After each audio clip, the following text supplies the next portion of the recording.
In an alternate timeline, the United States and Russia remain at loggerheads. Both parties are unable to wage a full-scale conflict, so they have resorted to spying. However, traditional spies have become obsolete and simple to capture. Therefore, the Russians have assembled a group of female agents who are experts at seduction. They locate their targets, seduce them, engage in coitus, and then extract the necessary information. Appears to be a favorable arrangement for the victims. The initial scene introduces Domenica eager over a distinguished Russian ballet dancer. Since her teenage years, she has danced and cared for her ailing mother. Domenica leaves her mother in the custody of a caregiver and goes to work. During the meet and greet, a gangster named Dmitry Ustinov requests Domenica for a photograph and inappropriately touches her. Shortly after the performance begins, Domenica captivates the audience with her graceful dancing. Unfortunately, her dance companion soon leaps and lands on her leg, severely breaking it. Domenica is consequently taken to the hospital for emergency surgery. We are then introduced to Nate Nash, a CIA agent stationed in Moscow. When he is about to meet one of his assets in Gorky Park one day, he is accosted by the police. He thinks quickly on his feet. Nate distracts the enemy by firing shots at the earth. This ensures that the Russian saboteur with the pseudonym Marble escapes without being identified. During the pandemonium, Nate is taken into custody by the authorities. The man is then escorted to the American embassy, where he meets with his superiors. They inform him that Marble is secure, but due to his error, he will be deported back to the United States. Ivan visits the director of the SVR and General Vladimir Korchnoi the following day.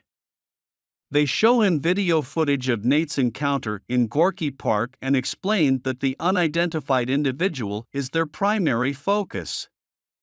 The scene then returns to Domenica, who awakens in a hospital bed to find that her limb has been encased in metal. When she realizes that she will never dance again, she is despondent. Months have passed, but Domenica continues to walk with the aid of a cane. One day, Uncle Ivan visits her and informs her that her replacement has been discovered, meaning that she will no longer receive benefits from her employer. Consequently, he offers to assist Domenica and requests that she come to him when she is ready. Before leaving, however, he hands her an envelope containing intimate photographs of her former dance partner and her replacement, as well as a recording of their conversation, implying that her partner caused the mishap on purpose so that his girlfriend could take her place. This information infuriates Domenica, so she rushes to the theater to observe her erstwhile partner and his girlfriend. After observing them practice, she pursues them to the steam room, where she witnesses them engaging in passionate kissing. On her journey back, Domenica attacks them with her cane, exacting her revenge. She reports the incident as an accident from a phone kiosk. Hope-see. Then, this. Domenica turns to her uncle for assistance after her career has collapsed. He agrees to her sister's request, but only if she reciprocates. The SVR is interested in learning more about Dmitry, an earlier criminal. Therefore, he requests Domenica to befriend him and gain his trust through the use of her feminine charms. Domenica is hesitant, but she has no choice because her mother's medical expenses are so incredibly high. Domenica visits the hotel where Dmitry is staying that evening, dressed elegantly, and proceeds to the bar to attract his attention. As anticipated, Dmitry approaches her and inquires how he can be of assistance. She expresses her desire to once again feel special, and they leave Dimitri's guardians outside before entering a private room. After a while, he requests that she disrobe and promptly begins working like a madman. A person donning a black helmet then enters the room and executes Dimitri. The intruder then throws a coat over Dominika's bloodied corpse before rescuing her via the back door. Ivan has dispatched an SVR agent by the name of Constantine. Ivan then visits Dominika and presents her with a decision. Either become an SVR agent or be executed for witnessing the assassination of Dimitri. Predictably, she decides to work for them. Following this, Dominika is enrolled in the harsh and rigorous state school that specializes in training sparrows, SVR operatives adept at seducing their targets with sex binoche. Matron, the headmistress of Sparrow, welcomes her and gives her a new identity before guiding her inside. The very next day, classes begin and Matron delivers a speech on the current state of the world, emphasizing how Russia is the only nation willing to make sacrifices to repair it. In addition, she informs the students that their bodies now belong to the state and that they are required to perform any prescribed task. In the following scene, Nate meets with a CIA panel that determines to suspend him due to his error in Russia. However, Nate contends that no one else can be trusted because he has worked with Marble for years. His appeal is eventually heard, and he is granted a second opportunity to redeem himself. Neighbors were then assigned to Budapest, the closest city, to reacquaint oneself with Marble. Unbeknownst to them, however, their every move is being monitored by the SVR back in state school, as Matron teaches the sparrows how to determine what their target desires. She displays several images on the television and requests that they identify their watch. The first question is erroneously answered by Victor and Dominika, two conceited students. Reprimand him. This makes him an object of ridicule in front of everyone. Another female student predicts the second question correctly, and she is called to the front of the class to satisfy a male student. The lady gets down on her knees. She is unable to do so, however. The next day, the students will be requested to greet a group of soldiers who have recently returned from combat. Dominika chooses a young man and seduces him in a secluded room. Later, the matron and the other students observe the performance. Matron comments on Dominika's performance, stating that while her technique was excellent, she has not yet learned to give up after classes. Dominika is currently showering. Victor attacks her from behind, but she courageously defends herself by hitting him with a water faucet. This incident causes an outrage, prompting General Vladimir to investigate at the school. He inquires why Dominika did it. She then responds that she serves the state and not her classmates. Dominika is called to the front of the next class by the matron, while Vladimir observes through a CCTV camera. Matron shows Dominika a photograph of Victor and requests her to identify his desires. Immediately thereafter, Victor is brought into the chamber, and Matron instructs Dominika to grant him his request. Our protagonist undresses and sits with her legs exposed on the table, begging him to take her. Victor, however, who is still horrified from the previous incident, departs without touching her. Dominika then responds to the matron's query that he desires authority. Vladimir is impressed, so he assigns her a mission in Budapest.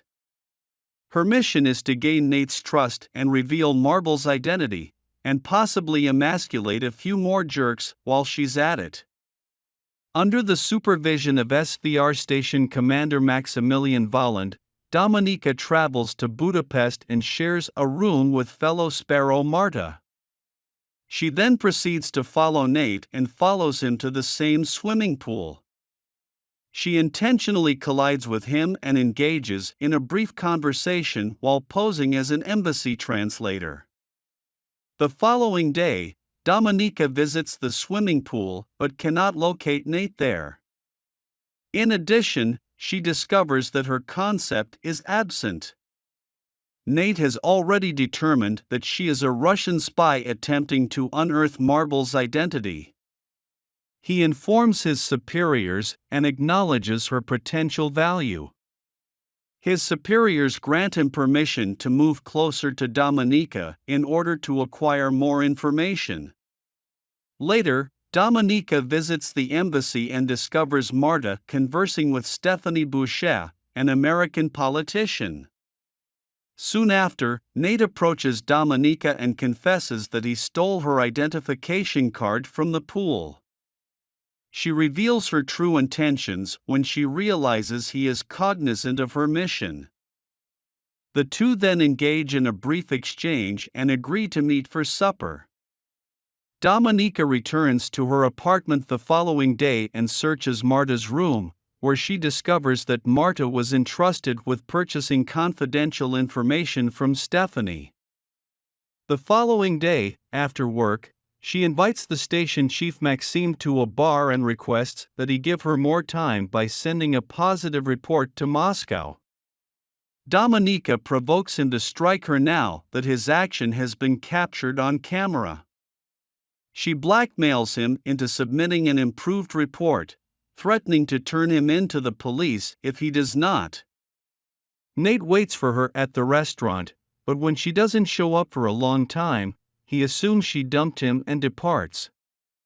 Dominika, unbeknownst to him, pursues him to his residence. She rings the doorbell, and he lets her in secret. Dominika increases the volume of the television so that they cannot be overheard when Nate urgently asks how she found his apartment. Before questioning him about what occurred in Gorky Park, she gives him a kiss, but he interrupts her and asks her to return home. The following day, Ivan pays an unannounced visit to Dominika to check on her progress, while Nate feels pressured to purchase more time. She invents a falsehood and tells him that she and Marta are also working on Stephanie's case, but will need additional funding. Ivan considers the situation and determines to depart for the time being. Dominika manages to sneak a peek at his passport while he is retrieving his coat in order to gather information on him. Dominika returns home later that evening to discover Marta's lifeless corpse in the bathtub. Before she can even fully comprehend what has transpired, the previously seen SVR agent Constantine appears from behind and takes her by the neck. He then explains that such is the fate of those who divulge secrets. In the meantime, Nate informs his superiors of the new message from Marble, which verifies that Dominika is a sparrow. Nate believes she will be recruited even though his superiors view her as a threat. The following evening, he brings Dominika to her residence and reveals that he is aware of her true identity. Dominika reveals her tale, emphasizing that her only concern is the safety of her mother. Nathan offers her an opportunity to become a double agent for him in exchange for his protection. After considering the situation, Dominika inquires whether she can trust him. He reassures her that she can, and in the morning the two become intimate. He meets with superiors who administer a lie detector test to evaluate her trustworthiness. Is this film a poorly constructed espionage thriller that uses your body to sell tickets? Yes. Sir, she is telling the truth. When she passes the exam, she requests money, claiming she can purchase the items. Information supplied by Stephanie Boucher. Dominika and Maxim travel to London on Friday to meet Stephanie and finalize the transaction. She resides in a hotel room that the CIA has specially prepared for her, complete with security cameras and a set of desks concealed beneath a desk that she can change out later. Dominika approaches Stephanie shortly after her arrival at the hotel, professing to have been sent by Marta. Once Stephanie is persuaded, she exchanges the discs for cash. Dominika appears to authenticate the discs, but in reality she replaces them with counterfeits. In a state of panic, Stephanie realizes after the transaction that she is being monitored by American intelligence agents. She tosses the money in the trash and attempts to cross the street, but she is fatally struck by a truck and killed instantly. Yes, she should have scanned both directions. Russian operatives observing the entire incident believe their mission has been compromised. Additionally, they suspect that Dominika and Maxime informed the Americans. Therefore, the two are instructed to return to Moscow upon arrival. Ivan seizes the drives and takes Dominika and Nate into custody. Despite their protests of innocence, they are subjected to days of excruciating torment, and Maxim is executed. However, Dominika continues to deny any involvement with the United States. Eventually, Ivan begins to believe her and permits her to return to Budapest to extract marbles as per her original assignment. Identity. Dominika experiences a romantic evening with Nate at his residence upon their return.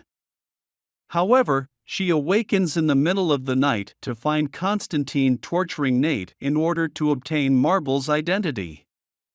Initially, Dominika pretends to be Constantine's accomplice and even facilitates in inflicting harm on Nate.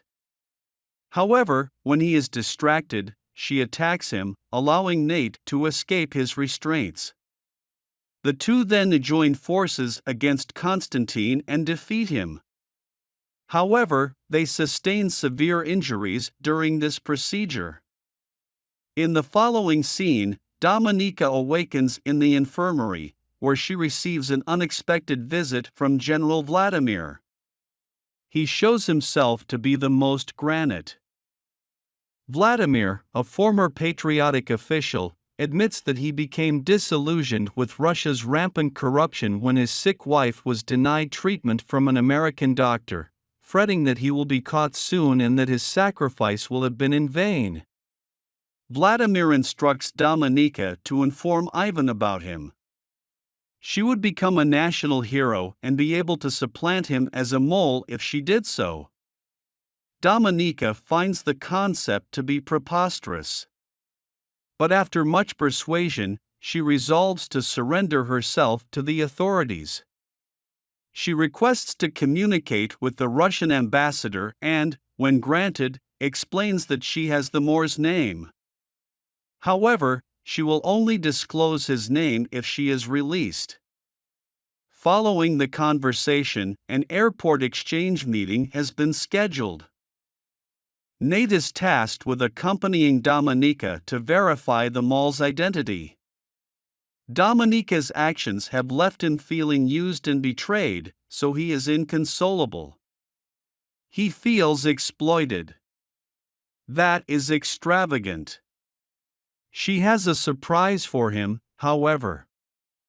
Shortly thereafter, the Russians approached them with the mole, the visage of which, when revealed, is Ivan. Dominika has been fabricating evidence to accuse her uncle since her arrival in Budapest, even blaming him for the failed exchange in London. It is revealed. Nate, shocked, confirms Ivan's status as the Moor swiftly. And immediately following the conversation, Ivan is slain by a Russian sniper. After the exchange concludes, a helicopter whisks Dominika away. In the concluding scene, she is honored at a Russian military ceremony attended by General Vladimir Dominika, as she is now living a happy, free life with her mother, something she had always wished for.